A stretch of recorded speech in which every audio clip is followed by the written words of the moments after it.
नमस्कार प्यारे साथियों, स्वागत है आप सभी का एक बार फिर से इस नए सेशन में, जिसे हम लोग करने वाले हैं 12 क्लास केमिस्ट्री का सेकेंड चैप्टर, जिसे हम लोग कहते हैं विलियन और इसे पापी अंग्रेजी की भाषा में बोलते हैं सॉल्यूशन। और ये चैप्टर काफ़ी ज़्यादा इंपॉर्टेंट होता है आपके एग्ज़ाम के पेपर के व्यू ऑफ से, और आपके हर एक, चाहे वो कोई भी एग्जाम हो, ये विलियन चैप्टर से क्वेश्चंस आपके एग्जाम में जरूर आते हैं। तो हम लोग स्टार्ट करते हैं, पूरा बेसिक से लेकर के एडवांस तक जानने का प्रयास करेंगे कि विलियन क्या होते हैं, विलेय और विलायक क्या होते हैं, विलियन कितने प्रकार के होते हैं, भौतिक अवस्था के आधार पर, पदार्थों के अवस्था के आधार पर, इन सारे टॉपिक को हम लोग जानने वाले हैं। तो चलिए हम लोग इस सेशन को स्टार्ट करते हैं। विलियन को जानने से पहले थोड़ा सा हम लोग 9th क्लास का थोड़ा सा हम लोग बेसिक नॉलेज ले लेते हैं कि भाई पदार्थ क्या होता है, क्योंकि भाई पदार्थ को आप लोग जानते हैं, फिर भी थोड़ा सा हम लोग रिकैप कर लेते हैं, ठीक है। फिर हम लोग जानेंगे कि भाई ये पदार्थ के बाद हम लोग जानेंगे कि विलियन तक हम लोग कैसे पहुंच सकते हैं, ठीक है। तो सबसे पहले हम लोग पदार्थ को थोड़ा सा समझ लेते हैं, क्योंकि कोई भी विलियन बनता है तो वो पदार्थ से ही मिलकर बनता है। भाई पता है ना इतना, कि कोई भी भाई विलियन बनता है वो भाई दो पदार्थों का ही मिलन होता है, जिसमें एक द्रव होता है, एक ठोस होता है। कोई ठोस ठोस भी हो सकता है, कोई गैस गैस भी हो सकता है। भाई विलियन इस तरह के होते हैं, ठीक है। नॉर्मल आप लोग क्लास में पढ़ेंगे, भाई हमने तो ठोस द्रव का ही देखा है अभी, लेकिन इस समय देखेंगे गैस गैस का, द्रव द्रव का, फिर ठोस ठोस का भी विलियन होता है। तो चलिए हम लोग जानते हैं सबसे पहले पदार्थ क्या होता है, ठीक है। बिल्कुल हम लोग मैटर से चलेंगे, आप लोग टेंशन ना ले, बिल्कुल आपको दिक्कत नहीं होगा। पदार्थ क्या होते हैं, जिसे हम लोग कहते हैं मैटर। आप बिल्कुल टेंशन ना ले, हम आपको यहाँ पर कुछ प्रैक्टिकल के अनुसार समझाएंगे, तो आप टेंशन मत ले, आपको बिल्कुल दिक्कत नहीं होगा। हम बिल्कुल इजी तरीके से समझने का प्रयास करेंगे, थोड़ा सा हम लोग प्रैक्टिकल भी यहाँ पर करके देखेंगे। तो पदार्थ क्या होता है भाई, ऐसे वस्तु या ऐसे कोई वस्तु जिसमें क्या होता है, द्रव्यमान जो स्थान घेरता है और जो अवरोध उत्पन्न करता है, उसे हम लोग पदार्थ करते हैं। यानी कि जिसमें अवरोध हो, जिसमें द्रव्यमान हो, जिसमें स्थान घेरने की क्षमता होती है, भाई उसे हम लोग पदार्थ कहते हैं। पदार्थ कहते हैं, लिखेंगे जिसमें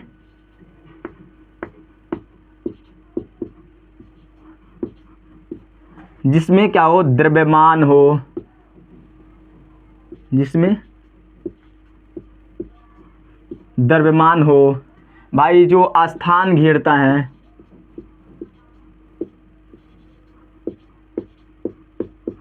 स्थान घेरता है,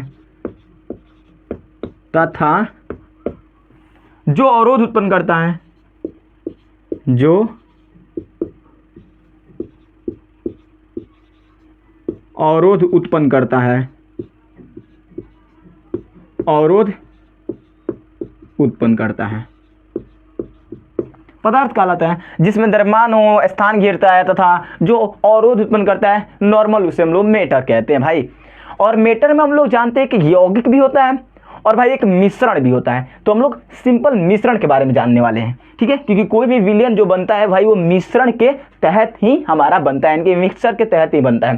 तो आइए हम लोग जान लेते हैं कि हमारा ये मिश्रण किसे कहते हैं, ठीक है। मिश्रण यानी कि इसे इंग्लिश में बोलते हैं हम लोग मिक्सचर। क्या कहते हैं, मिक्सचर कहते हैं, ठीक है। देखिए ये क्या होता है, दो या दो से अधिक पदार्थों का क्या होता है, ये दो या दो से अधिक पदार्थों से मिलकर बने होते हैं, जिन्हें हम लोग भौतिक विधियों के द्वारा अलग कर सकते हैं, उसे हम लोग मिश्रण कहते हैं। इनका जो अनुपात होता है वो निश्चित नहीं होता है, आप इसे किसी भी अनुपात में मिला सकते हैं, उसे हम लोग मिश्रण कहते हैं। क्या कहते हैं, मिश्रण कहते हैं। जैसे हम लोग लिख लेते हैं, लिखेंगे जो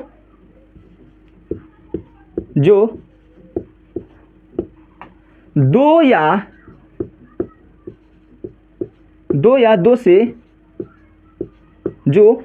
दो से अधिक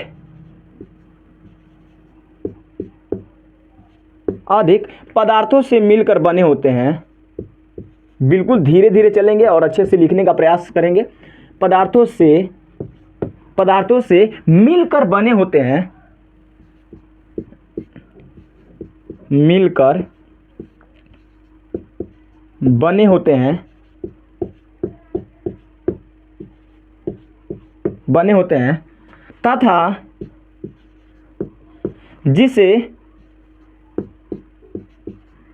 जिसे भौतिक विधि द्वारा अलग किया जा सकता है,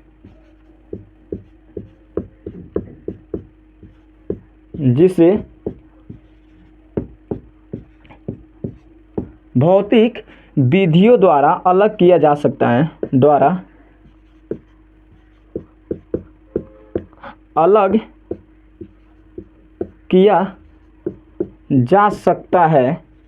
किया जा सकता है,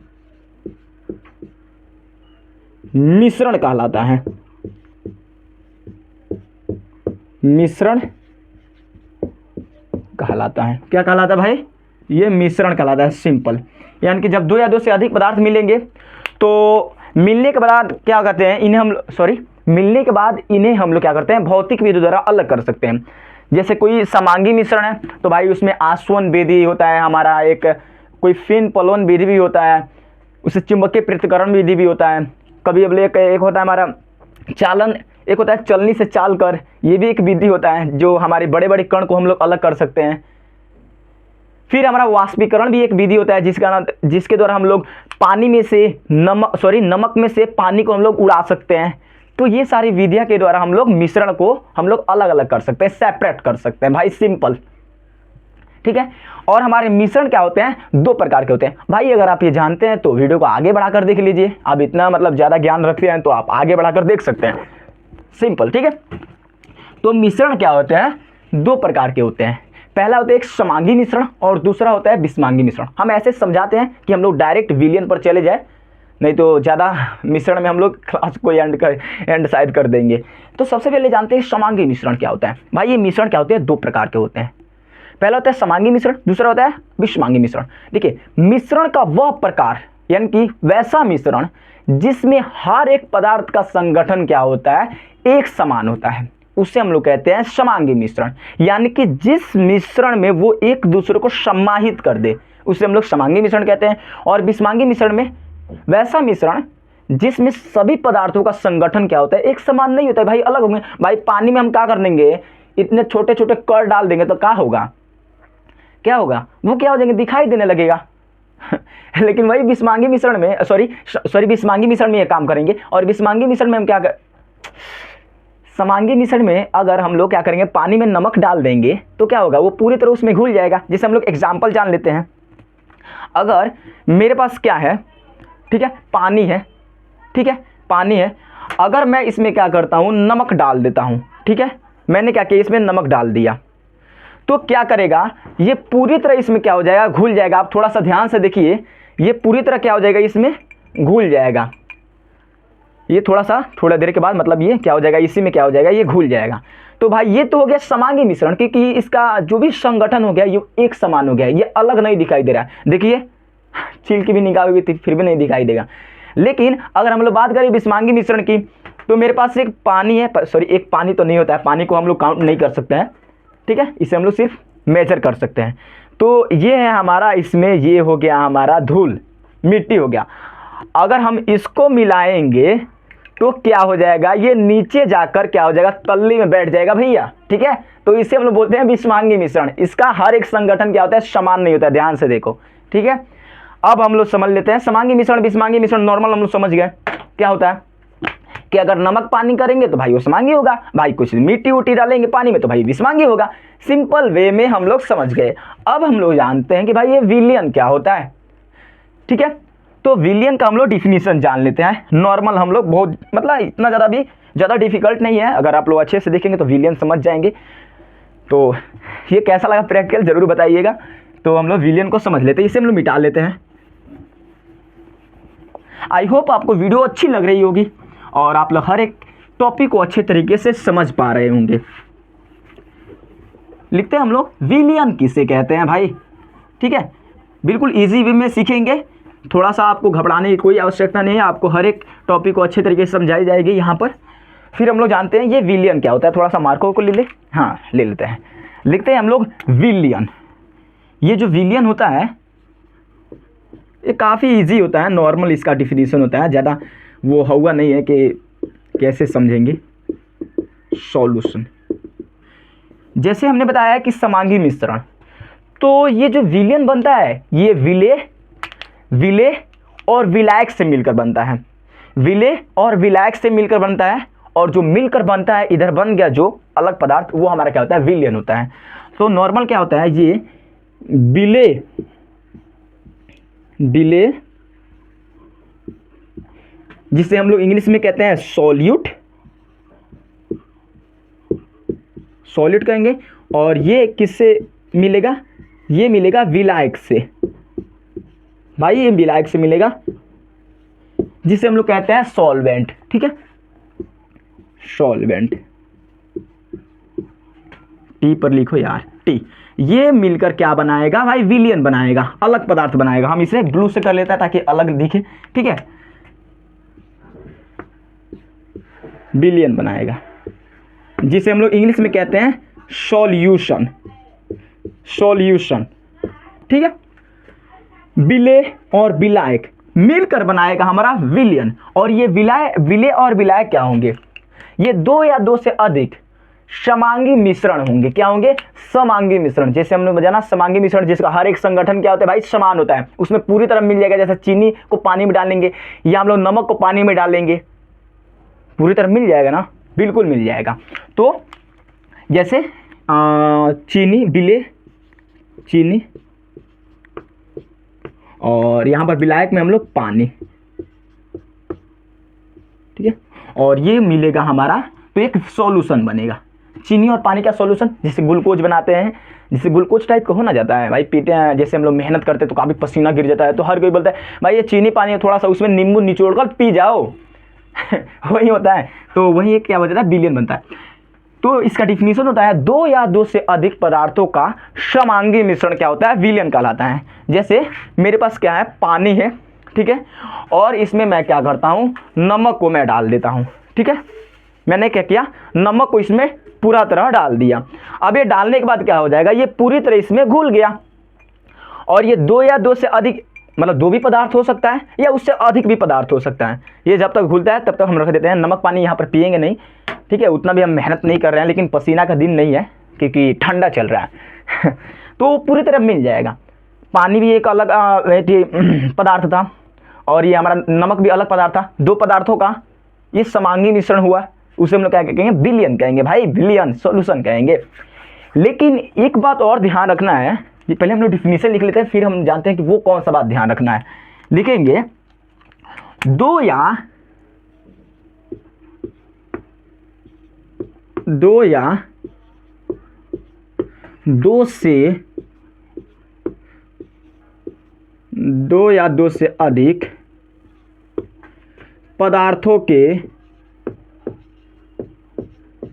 से अधिक पदार्थों के समांगी मिश्रण को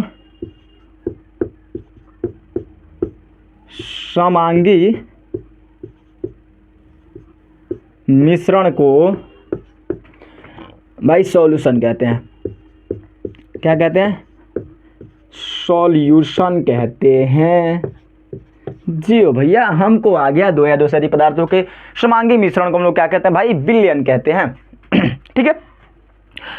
आपको एक बात ध्यान रखना पड़ेगा, जिसे हम लोग नोट में बताते हैं। यहाँ पर आपको ध्यान रखना पड़ेगा कि कभी भी जो विलेय होता है, ये जो हमारा विलेय होता है, ये कम होता है विलायक से।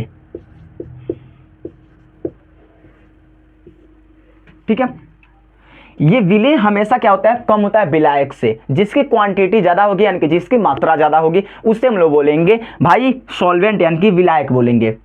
और जिसकी क्वांटिटी यानी कि मात्रा कम होगी, उसे हम लोग बोलेंगे विलेय, भाई सॉल्यूट बोलेंगे। यहाँ पर आप लोग देख रहे होंगे, या मैंने अभी आपको एग्जाम्पल देखा कि जो नमक था, नमक वो पानी में घुला, लेकिन पानी की भाई क्वांटिटी ज़्यादा थी और नमक की क्वांटिटी भाई कम थी। तो मैंने नमक को जब उसमें डाला तो पूरी तरह घुल गया, इसलिए नमक हमारा क्या होगा भाई, विलेय हो गया। और जिसमें घुल रहा है यानी कि पानी हमारा विलायक हो गया, और जो हमारा बन रहा है यानी कि हमारा वो सोल्यूशन हो गया भाई, नॉर्मल। लेकिन एक ऐसा भी स्थिति हो सकता है कि अगर मान के चलो बराबर चीज़ मिलाए, तब मान लीजिए 50 ग्राम हमारा नमक हो गया और मान लीजिए 50 ग्राम हमारा पानी हो गया। ग्राम नहीं मापते हैं, ml चाहे लीटर में मापते हैं पानी को, फिर भी थोड़ा सा कैजुअली समझ जाइए। ऐसे भी कि अगर 50 ग्राम यहाँ पर मेरे पास चीनी हो गया और यहाँ पर मेरे पास क्या हो गया, ये हमारा विलायक है और विलेय है, इनकी क्वांटिटी सेम है, पानी और भाई इसकी चीनी या नमक की। तो इसमें किसको हम लोग विलायक मानेंगे, किसको विलेय मानेंगे? जब विलेय और विलायक समान हो जाएगा तो भाई विलेय और विलायक किसे मानेंगे? तो भाई हम लोग नेक्स्ट क्लास में या कुछ क्लास चलते हुए, मतलब जो 2-3-4 क्लास के बाद हम लोग जानेंगे कि मोल फ्रैक्शन होता है, उसके आधार पर हम जानते हैं कि किसे हम लोग विलायक कहेंगे और किसे हम लोग विलेय कहेंगे। मोल फ्रैक्शन यानी कि मोल अंश में हम लोग समझेंगे कि अगर क्वांटिटी सेम हो तो किसे विलायक मानेंगे और किसे विलेय मानेंगे, उसमें हम लोग समझ जाएंगे इजीली। ठीक है, तो ये आप लोग समझ गए भाई, बिल्कुल समझ गए। अब हम लोग मूव करते हैं कि विलियन के प्रकार, विलियन के टाइप्स ऑफ सॉल्यूशन कितने होते हैं। तो मिटा दे इसे, समझ में आ गया? बिल्कुल समझ में आ गया, बिल्कुल समझ में आना चाहिए। अब हम लोग क्या करते हैं, जान लेते हैं भाई विलियन के प्रकार कितने होते हैं। ठीक है, इसे हम लोग मिटा लेते हैं।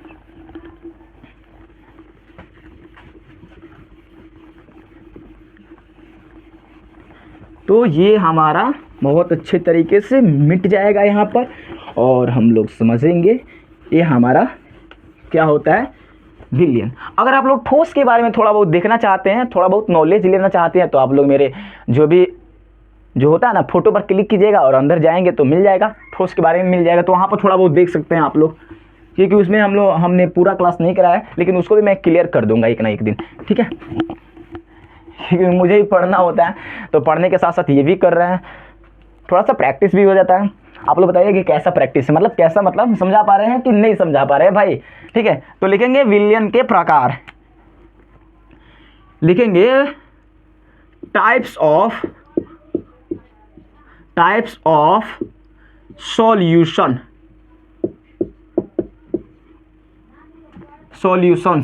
ठीक है, विलियनों के प्रकार, विलियनों के प्रकार। ठीक है, तो विलियनों के प्रकार अगर बोले, विलियनों की निम्नलिखित 2 आधार पर विभाजित किया गया है। क्या? 2 आधार पर विभाजित किया गया है। एक होता है तनु और सांद्र विलियन, और एक होता है संतृप्त और असंतृप्त विलियन। तो एक होता है अवयव की मात्रा के आधार पर। तो पहला हम लोग जानते हैं, मतलब 2 प्रकार से विभाजित किया गया है भाई, विलियन 2 प्रकार से विभाजित किया गया है। तो एक होता है अवयव की मात्रा के आधार पर, उसे हम लोग जान लेते हैं, फिर हम लोग दूसरा जानेंगे। एक होता है हमारा विलियन 2 प्रकार का होता है, कितना होता है? 2 प्रकार का होता है। कितना होता है? 2 प्रकार का होता है। फिर हम लोग अवयव की मात्रा के आधार पर 2 प्रकार का होता है, और फिर जानेंगे उसके हम लोग भौतिक अवस्था के आधार पर कितने प्रकार के होते हैं, उसे भी हम लोग जानने वाले हैं। तो 2 प्रकार के होता है, एक होता है अवयव की मात्रा के आधार पर। भाई कन्फ्यूज मत कीजिए, मतलब विलियन 2 प्रकार का होता है। एक होता है अवयव की मात्रा के आधार पर, अवयव की मात्रा के आधार पर, अवयव की मात्रा के आधार पर। और सेकेंड हमारा है कि बी होता है भाई भौतिक प्रावस्था के आधार पर, भौतिक अवस्था के आधार पर, भौतिक अवस्था के आधार पर, सिंपल वे। ठीक है, भौतिक अवस्था के आधार पर और अवयव की मात्रा के आधार पर विलियन 2 प्रकार के होते हैं। तो हम लोग पहले अवयव की मात्रा के आधार पर जान लेते हैं। ठीक है, तो लिखेंगे हम लोग अवयव की मात्रा के आधार पर, पहला होता है तनु और सांद्र विलियन। भाई रेड तो चल नहीं रहा है, खैर इसको रखो उधर। अवयव की मात्रा के आधार पर लिख रहे हैं हम लोग, अवयव की मात्रा के आधार पर। ठीक है, एक होता है तनु और होता है तनु और सांद्र विलियन, तनु और सांद्र विलियन।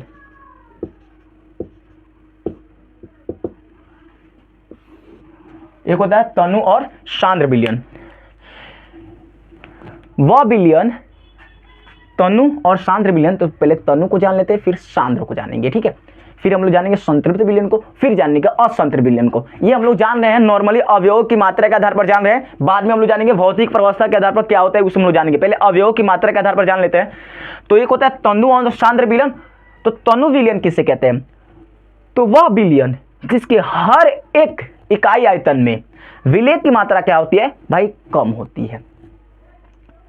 क्या होती है? कम होती है, उससे हम लोग बोलेंगे तनु विलियन। और वह विलियन जिसके हर एक इकाई में, हर एक पार्ट में विलायक की मात्रा अधिक होती है, उसे हम लोग बोलते हैं सांद्र विलयन। क्या बोलते हैं? सांद्र विलयन बोलते हैं, यानी कि विलेय की मात्रा इसमें कम होती है, विलायक नहीं, विलेय की सांद्रता अधिक होती है, उससे हम लोग कहते हैं सांद्र विलयन। अगर तनु विलयन है, अगर ये विलयन है तनु विलयन, तो इसमें क्या होगा? विलेय क्या होंगे भाई? कम होगा।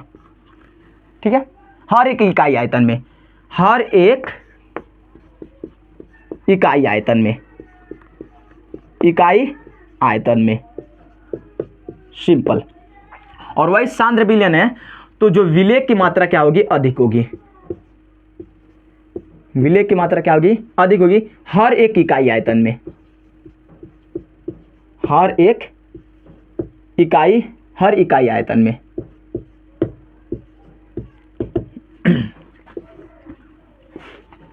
ठीक है, तो तनु विलयन क्या होता है कि विलयन, वैसा विलयन जिसके हर एक इकाई आयतन में भाई विलेय की मात्रा क्या होगी? हर एक इकाई आयतन में भाई कम हो, नीचे की तरफ कम होना चाहिए। लेकिन अगर विलेय की मात्रा ज्यादा होगी भाई हर एक इकाई आयतन में, तो भाई हमारा वो क्या हो जाएगा? सांद्र विलयन हो जाएगा। अगर मैंने एग्जाम्पल मैं अभी बता रहा हूँ, जैसे ये मेरे पास विलयन है, तो इसमें अगर विलेय की मात्रा कम है तो भाई ये तनु विलयन होगा। लेकिन इसमें विलेय की मात्रा ज्यादा है, हर एक इकाई आयतन में विलेय की मात्रा ज्यादा हो रही है, तो हमारा सांद्र विलयन होगा। तो इसमें अवयवों की क्वांटिटी के आधार पर तनु विलयन और सांद्र विलयन हम लोग समझ गए होंगे। बताइए, बिल्कुल समझ में आ गया? बिल्कुल आना चाहिए। जिसमें विलेय की मात्रा कम होगी वो हमारा तनु विलयन, और जिसमें विलेय की मात्रा अधिक होगी भाई वो हमारा सांद्र विलयन होगा, सिंपल। उसके बाद हमारा होता है, ये हो गया हमारा पहला। उसके बाद दूसरा होता है हमारा संतृप्त विलयन, और वो क्या है हमारा असंतृप्त विलयन। मैं जो परिभाषा बोला हूँ आप उसे लिख लीजिएगा, ठीक है। एक होता है संतृप्त विलयन और दूसरा होता है असंतृप्त विलयन, और दूसरा होता है असंतृप्त विलयन। असंतृप्त विलयन होता है भैया, ठीक है। तो भाई ये वाला तो परिभाषा आप लोग समझ होंगे, आई होप, मैं आशा करता हूँ भाई।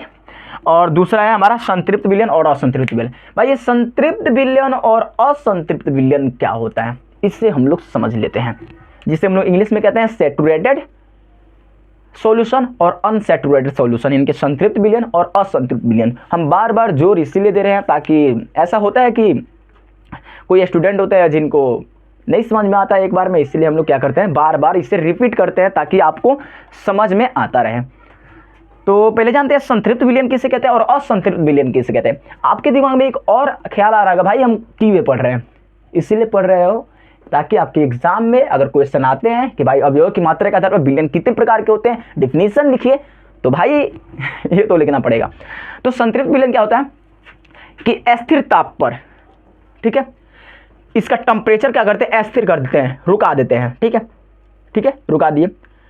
इसमें विलेय की जितनी अधिकतम मात्रा आप घुला सकते हो, जितनी, जिसमें ये क्या हो जाए, तृप्त हो जाए भाई, मतलब ये तृप्त हो जाए। मैं बोल रहा हूँ मैं तृप्त हो गया, मैं नहीं खाऊंगा, इसका मतलब मैं हो गया एक संतृप्त विलयन। मुझे कोई खाना दे रहा है, मैंने क्या किया, खाना स्टार्ट किया, और थोड़ा देर के बाद मैं बोलूँगा भाई मेरा मन तृप्त हो गया, मैं पूरी तरह से, मेरा भूख मिट गया, इसका मतलब मैं संतृप्त विलयन की भांति मैं हो गया हूँ।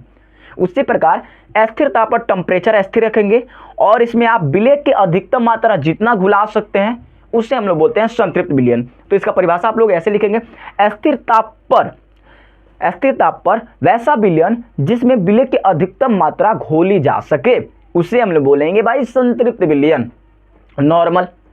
लेकिन भाई असंतृप्त मतलब भाई मुझे कोई खाना दे रहा है, मुझे भूख लगा है इतना सारा, लेकिन कोई मुझे खिला दिया इतना, यानी मैं अभी संतृप्त नहीं हुआ, मैं तृप्त भाई नहीं हुआ हूँ अभी, ठीक है, मुझे और खाना चाहिए।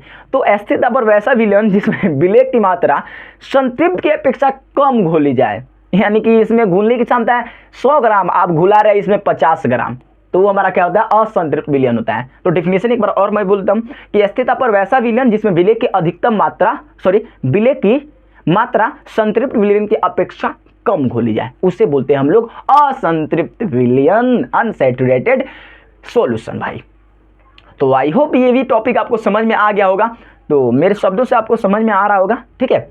तो हम इसका डिफिनेशन तो यहाँ पर भाई लिखेंगे नहीं, मेरे पास वो पैनल तो बोर्ड नहीं है कि ताकि मैं पूरा लिख कर पैसे लगाऊं, इसलिए समझाना पड़ रहा है, ठीक है। तो अब हम लोग कहते हैं ये तो हो गया हमारा अवयव की मात्रा का आधार पर कितना अवयव, उसमें क्वांटिटी कितना मात्रा डालेंगे। भाई हम लोग संतृप्त विलयन डाल रहे हैं तो भाई वो अवयव ना डाल रहे हैं, मात्रा ना डाल रहे हैं भाई, कि कितना उसमें डाल रहे हैं तो भाई संतृप्त हो रहा है कि असंतृप्त हो रहा है, तनु हो रहा है, कितना डालने पर वो तनु होगा, कितना डालने पर भाई वो हमारा क्या हो जाएगा, सांद्र हो जाएगा। तो इस सिंपल वे में आप लोग समझ गए होंगे। अब हम लोग क्या करते हैं, समझते हैं भौतिक अवस्था के आधार पर, यानी कि हमारा क्या होता है, ठोस ठोस भी एक विलयन होता है, गैस गैस भी एक विलयन होता है, भाई बहुत होते हैं। चलिए उसको भी हम लोग समझ लेते हैं। तो इस वाले पार्ट को पहले हम लोग मिटा लेते हैं, फिर हम लोग समझते हैं, ये वाला।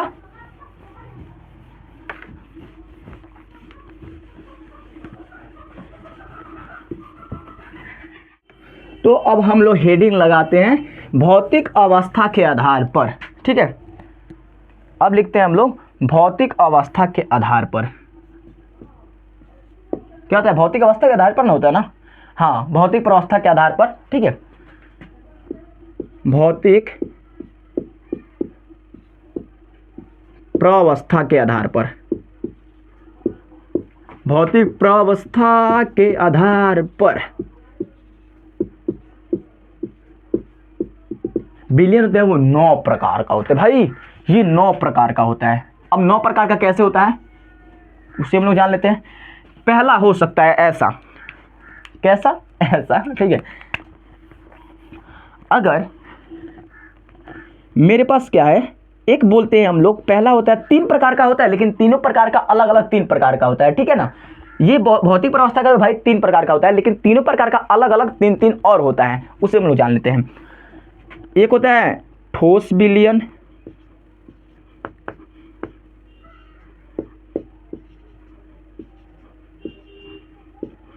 ठोस विलयन। दूसरा होता है हमारा द्रव विलयन,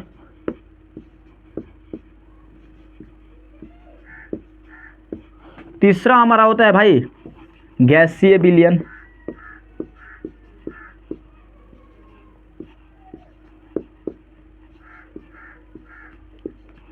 तीसरा क्या होता है गैसीय विलयन। ठोस विलयन को हम बोलेंगे इंग्लिश में कहते हैं सॉलिड सॉल्यूशन, द्रव विलयन को बोलेंगे लिक्विड सॉल्यूशन, और गैसीय विलयन को बोलेंगे गैसियस सॉल्यूशन, ठीक है। ये बाल कहाँ कहाँ आ रहा है बार बार। अब ठोस विलयन, द्रव विलयन, गैस विलयन, मैंने क्या बताया, विलयन जिस अवस्था में होगा वह विलयन कहलाएगा। यानी कि अगर विलायक जिस अवस्था में होगा वो वाला विलयन कहलाएगा। अगर विलायक द्रवावस्था में है, विलायक द्रवावस्था में है तो भाई द्रव विलयन होगा। अगर विलायक ठोस अवस्था में है तो भाई ठोस विलयन होगा। अगर विलायक गैस अवस्था में है तो भाई गैस विलयन कहलाएगा। जैसे ठोस विलयन क्यों कहलाएगा, जैसे हम लोग अभी ठोस विलयन को नहीं, अभी थोड़ा सा हम द्रव विलयन को जानते हैं, तब हम लोग ठोस को जानेंगे। जैसे अगर द्रव विलयन की बात करें तो द्रव विलयन में आप लोग जानते हैं कि ये पानी होता है, पानी में हम लोग क्या करते हैं, चीनी मिला देते हैं, मिलाते हैं ना भैया, पानी और चीनी पीते हो ना, तो भाई एक ग्लूकोज टाइप का कोई सॉल्यूशन मिलता है ना, बिल्कुल बिल्कुल मिलता है भैया, बिल्कुल मिलता है कि पानी और चीनी को मिलाते हैं तो एक सॉल्यूशन मिलता है। तो भाई इसे हम लोग द्रव विलयन क्यों कहेंगे भाई, क्योंकि आप यहाँ पर देख रहे हैं, कि जो पानी है इसकी क्वांटिटी ज़्यादा है भाई, ज़्यादा है ना, और ये चीनी क्या है, चीनी इसमें हम लोग डाल रहे हैं, चीनी को इसमें हम लोग डाल रहे हैं। तो विलायक जिस अवस्था में होगा वो वाला विलयन कहलाएगा। अगर विलायक क्या है, द्रव है, तो इसलिए ये द्रव विलयन कहलाएगा। विलायक यहाँ पर क्या है भाई, इसको हम लोग इंग्लिश में क्या कहते हैं, विलायक को सॉल्वेंट कहते हैं, विलायक को हम लोग क्या कहते हैं, सॉल्वेंट कहते हैं। और चीनी हमारा जो कि विलेय है उसे हम लोग कहते हैं सॉल्यूट, कहते हैं ना, बिल्कुल सॉल्यूट कहते हैं। तो भाई पानी क्या होता है, द्रव में, द्रव अवस्था में होता है, इसलिए इसे हम लोग द्रव विलयन कहेंगे ना। उसी प्रकार हमारा ठोस होता है जिसे हम लोग ठोस विलयन कहते हैं।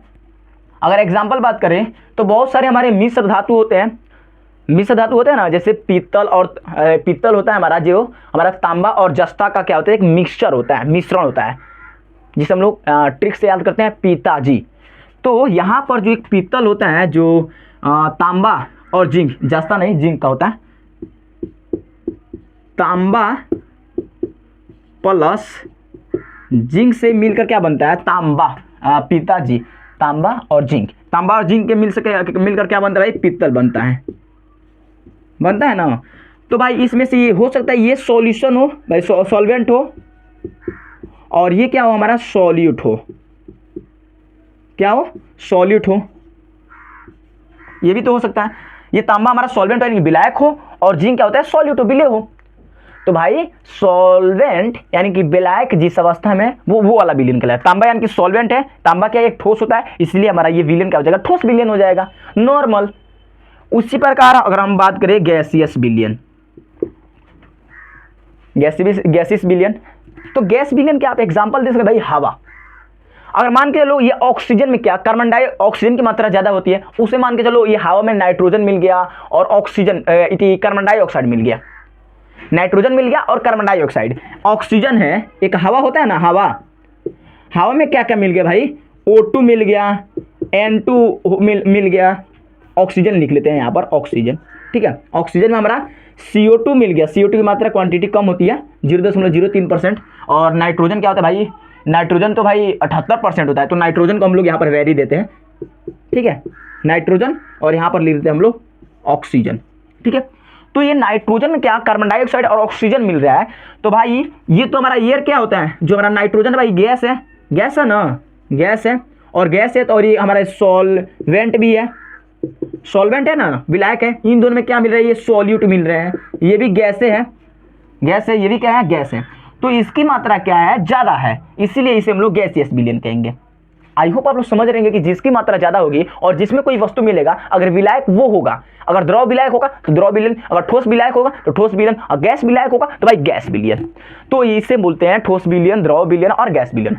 वैसा विलयन जिसकी विलायक द्रव अवस्था में हो, द्रव विलयन। वैसा विलयन जिसका विलायक ठोस अवस्था हो, ठोस विलयन। वैसा विलयन जिसका विलायक गैस अवस्था में हो, भाई गैसीय विलयन कहलाता है। तो इस परिभाषा से और इस एग्जाम्पल से आप लोग समझ गए होंगे, क्रिस्टल क्लियर हो गया होगा, नॉर्मल। अब हम लोग इसके प्रकार जान लेते हैं, ठीक है, इसके हम लोग प्रकार जानते हैं, फिर हम लोग एग्जाम्पल समझेंगे, बिल्कुल अच्छे तरीके से बारीकी से समझेंगे मेरे दोस्त, मेरे यार और मेरे अजीज, ठीक है। तो मिटा ले इसे, फिर हम लोग जानते हैं कि ठोस विलयन में क्या क्या हम लोग क्या क्या ऐड कर सकते हैं, 9 प्रकार कैसे बन जाता है। तो इसे मिटा लेते हैं हम लोग अच्छे तरीके से। पहले स्टार्ट करते हैं ठोस विलयन में। ठोस विलयन में क्या क्या मिल सकता है, देखिए ये हमारे पास ठोस है, ठोस के साथ साथ भाई ठोस में द्रव मिल सकता है, ठीक है, ठोस में गैस मिल सकता है, भाई ठोस में ठोस मिल सकता है, ठोस में द्रव मिल सकता है, ठोस में गैस मिल सकता है, और ठोस में ठोस मिल सकता है। तो ये 3 प्रकार बन गए ना। फिर द्रव में क्या मिल सकता है, द्रव में ठोस मिल सकता है, द्रव में भाई द्रव मिल सकता है, और द्रव में भाई गैस मिल सकता है। फिर उसके बाद गैस में भाई ठोस मिल सकता है, अरे हटो यार, ठीक है, गैस में ठोस मिल सकता है। फिर गैस में क्या मिल सकता है भाई, द्रव मिल सकता है। फिर गैस में क्या मिल सकता है भाई, गैस मिल सकता है। तो ये 9 प्रकार हुए, 1 2 3 4 5 6 7 8 9। अब इसके हम लोग एग्जाम्पल जान लेते हैं, ठीक है, एग्जाम्पल जान ले। पहले अगर ठोस में द्रव मिलेंगे तो इसके एग्जाम्पल कौन कौन से होंगे हम लोग जान लेते हैं। जैसे इसका एग्जाम्पल, इसका एग्जाम्पल और इसका एग्जाम्पल।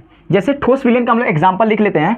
तो एक पारा होता है जिसे हम लोग Hg बोलते हैं, और वो क्या मिलता है, पारा सोडियम के साथ मिलता है, पारा प्लस सोडियम, पारा प्लस सोडियम यानी कि Hg प्लस Na मिलकर क्या बनता है, ये अमलगम बनता है, अमलगम बनता है, ठीक है। तो ये हो गया हमारा ठोस और द्रव का मिश्रण। फिर ठोस गैस का कैसे हो सकता है, तो हमारा जो पैलेडियम होता है, पैलेडियम होता है, इस पर क्या मिलता है, पैलेडियम पर क्या होता है, हाइड्रोजन गैस, उसके ऊपर क्या होता है, गैस प्रक्षिप्त हो जाता है, हाइड्रोजन गैस क्या होता है, प्रक्षिप्त हो जाता है। हाइड्रोजन गैस पैलेडियम के सतह पर, पैलेडियम के सतह पर क्या होता है, हाइड्रोजन गैस क्या होता है, प्रक्षिप्त हो जाता है। तो ये एक उदाहरण हो गया। फिर उसके बाद ठोस, ठोस का उदाहरण तो तांबा और जास्ता। पिताजी तांबा, बार बार जास्ता क्यों बोला, जिंक बोलिए, जिंक और जास्ता में भी शायद एक ही होता है। तो क्या बनता है भाई, पीतल बनता है, बनता है ना। तो ये हो गया एग्जाम्पल। ठोस, द्रव, पारा, सोडियम। पारा क्या होता है, द्रव होता है, सोडियम ठोस होता है भाई उसका। फिर ठोस गैस भाई, पैलेडियम क्या होता है, ठोस होता है, और हाइड्रोजन भाई क्या होता है, गैस होता है। ठोस गैस का उदाहरण। फिर ठोस, ठोस का भाई तांबा भी ठोस होता है, और जिंक भी क्या होता है, ठोस होता है। तो ठोस, ठोस का उदाहरण पित्तल हो गया। फिर उसके बाद द्रव और ठोस का उदाहरण। तो द्रव और ठोस का उदाहरण आप बता सकते हैं, चीनी और पानी का मिश्रण। तो इन तीनों का हम लोग लिख लेते हैं, एक इसका, एक इसका और एक इसका। ये आप लोग एग्जाम्पल में ऐसे ऐसे दे देंगे तो आपके नंबर अच्छे खासे आ जाएंगे। तो द्रव विलयन का, तो द्रव जैसे पानी, पानी में आप क्या मिला दो भाई, चीनी मिला दो। चीनी क्या होता है, ठोस होता है। पानी में आप क्या मिला सकते हो, नमक मिला सकते हो। पानी, नमक, पानी प्लस नमक का मिश्रण, ये क्या होता है हमारा, द्रव और ठोस का मिश्रण होता है। क्योंकि द्रव क्या है, पानी है, और पानी क्या है, विलायक है, तो इसलिए द्रव विलयन है हो गया हमारा, समझ सकते हैं आप लोग। फिर द्रव, द्रव का मिश्रण, जैसे पानी में अल्कोहल मिला सकते हैं। पानी में आप क्या मिला दीजिए, अल्कोहल मिला दीजिए, पानी में अल्कोहल मिला दीजिए, ठीक है। ये पानी पानी का हो गया, पानी पानी का मिश्रण, क्योंकि अल्कोहल भी क्या होता है भाई, द्रव होता है, और पानी भी क्या होता है भाई, द्रव होता है। तो द्रव, द्रव का भाई मिश्रण हो गया। फिर द्रव और गैस का, तो पानी में क्या होता है भाई, हाइड्रोजन। पानी में क्या होता है, पानी में गैस होता है, ऑक्सीजन। पानी में क्या होता है भाई, O2 मिला होता है ना, बिल्कुल मिला होता है। तो ये भी हो गया। हमारे ब्लड में भी क्या होता है, ब्लड में भी हमारा ऑक्सीजन मिल रहा होता है। ब्लड में शायद में भी BLWD होता है इसका इंग्लिश। इसमें ऑक्सीजन भी घुलता है और प्लस CO2 भी आ जाता है। तो भाई ब्लड में, यानी कि द्रव में हमारा ऑक्सीजन और वो हमारा कार्बन डाइऑक्साइड, वो भी हो गया एग्जाम्पल। फिर हमारा गैस विलयन, गैस में ठोस, गैस ठोस। तो गैस ठोस के वजह, जैसे पैलेडियम धातु में यही हो सकता है। कहाँ गया ये वाला, आप एग्जाम्पल यहाँ पर छाप देंगे, ठीक है। पैलेडियम धातु प्लस हाइड्रोजन गैस ऊपर, उसके ऊपर रहता है, तो उसमें क्या होता है, परिक्षिप्त हो जाता है, समा जाता है। फिर इसके बाद गैसीय विलयन, गैस और द्रव। गैस द्रव का उदाहरण आप दे सकते हैं, जैसे जल में CO2, जिसे हम लोग सोडा वाटर कहते हैं। जल में भाई, जल में CO2, जिसे हम लोग क्या कहते हैं, सोडा वाटर कहते हैं, सोडा वाटर कहते हैं। फिर हमारा गैस गैस का मिश्रण, वायु, गैस गैस का मिश्रण वायु, ठीक है। गैस गैस में भाई वही नहीं होता है, नाइट्रोजन ऑक्सीजन सब मिला होता है। तो भाई गैस ये विलयन है, गैस गैस का विलयन हो गया, गैस गैस का विलयन हो गया। सिंपल वे में इतना आप लोग इस एग्जाम्पल को अच्छे तरीके से लिख लीजिएगा, और स्क्रीनशॉट भी ले सकते हैं। तो कैसा लगा क्लास आप लोग ज़रूर बताइएगा, और क्लास बेहतर लग रहा है तो आप एक कमेंट में ज़रूर एक अच्छा सा कोई भी कमेंट लिख लीजिए, या आपको थोड़ा सा क्लास में थोड़ा बहुत कमियां लग रही है तो वो भी आप शेयर कर सकते हैं, ताकि मैं उससे अगले क्लास से सुधारने का प्रयास करूंगा। तो मिलते हैं ऐसी धमाकेदार वीडियो के साथ, और हम लोग नेक्स्ट सांद्रता के पद क्या क्या होते हैं उसे हम लोग समझने वाले हैं। तब तक के लिए आप लोग अपना पढ़ाई कीजिए।